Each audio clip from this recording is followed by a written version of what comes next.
Jungkook দাঁতে দাঁত চেপে পৈশাচিক গলায় বলে ওঠে, তোদের আজ আর কেউ বাঁচাতে পারবে না। তোরা আমার তেহির গায়ে হাত দিয়েছিস, তোদের সাহস কি করে হয় আমার ভালোবাসাকে ধরার, ওকে টাচ করার? আজ আমি তোদের একজনা কোষ ছাড়বো না, তোদের রক্ত দিয়ে আমি পুরো ফ্লোর ধোবো।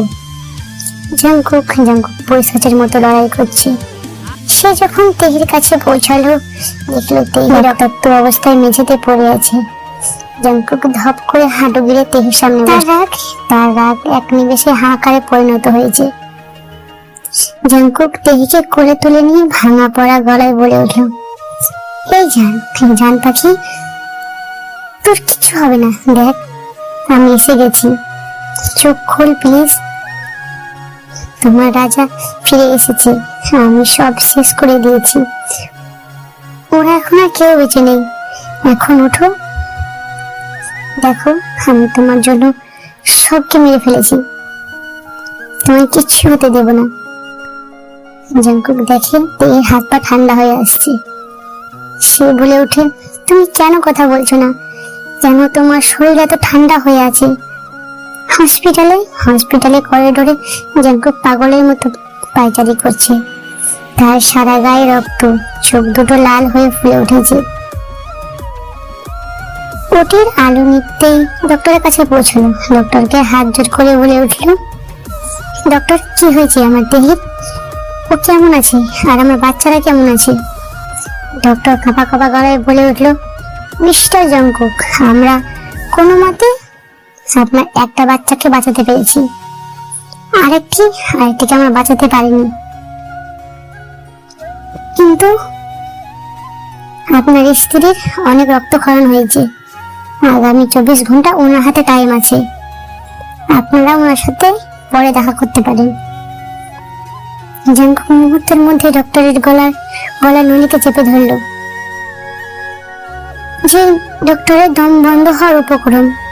জঙ্কুকের কণ্ঠস্বর এখন যেন এক আগ্নেয়গিরি লাভার মতো উত্তপ্ত। জঙ্কুক নিচু গলায় বলে ওঠে, কি ডক্টরের বাচ্চা, ডক্টর তুই কি বললি? আমার কলিজা কিছু হবে এটা তুই বল আর কি? শোন ডক্টর, যদি তোর এই হসপিটালে তোর মেয়ের জীবনটা তোর প্রিয় হয়, তুই আমার তেহির নামে এরকম কথা আর একবারও বলবি না। ওর গা থেকে যদি আর এক ফোঁটাও রক্ত ঝরে বা ওর কোনো ক্ষতি হয়, তো আমি তোর পুরো হসপিটালকে জালে ছাড়খাড় করে দেবো।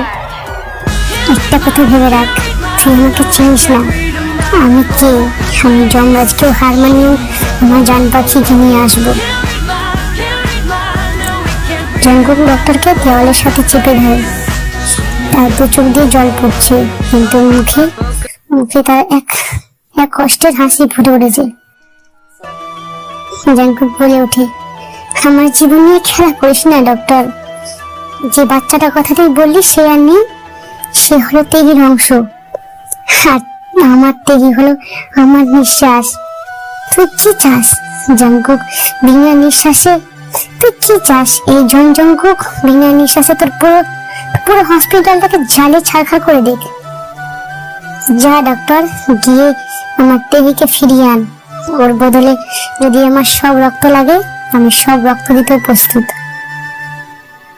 আর যদি ওকে না ফিরিয়ে আনতে পারিস, তো মনে রাখ ডক্টর, তোর এই হসপিটাল থেকে তোর লাশ বেরোবে, তুই না। এইগুলো বলার পর ডক্টর চলে যায়। জঙ্কুক ধপ করে মাটিতে বসে পড়ে। সে দেওয়ালে মাথা ঠুকতে লাগে আর বলে, এই জান পাখি, তুমি আমাকে ভয় দেখাচ্ছ তাই না? আমি যে কষ্টগুলো তোমাকে দিয়েছি, এখন তুমি সেইগুলো আমাকে ফিরিয়ে দিতে চাইছো। এরকম করে কষ্ট ফিরিয়ে দিও না জান পাখি। দেখো আমার দম বন্ধ হয়ে আসছে, তুমি যেতে পারো না। তুমি কথা দিয়েছিলে তোমার অধিকার, আমার যত ভালোবাসা সব তুমি সহ্য করবে। এখন কেন আমার হাত ছেড়ে চলে যাচ্ছ? দেখো আমি তোমার দুয়ারে এসেছি, আমি হাত জোর করে তোমার সামনে বসে আছি। একবার ওঠো, আমাদের বাচ্চাদের জন্য হলে ওঠো। তোমার এই অপরাধী রাজা এখন তোমার জন্য পাগল। একবার চোখ খুলে দেখো তেহি আমার অবস্থা।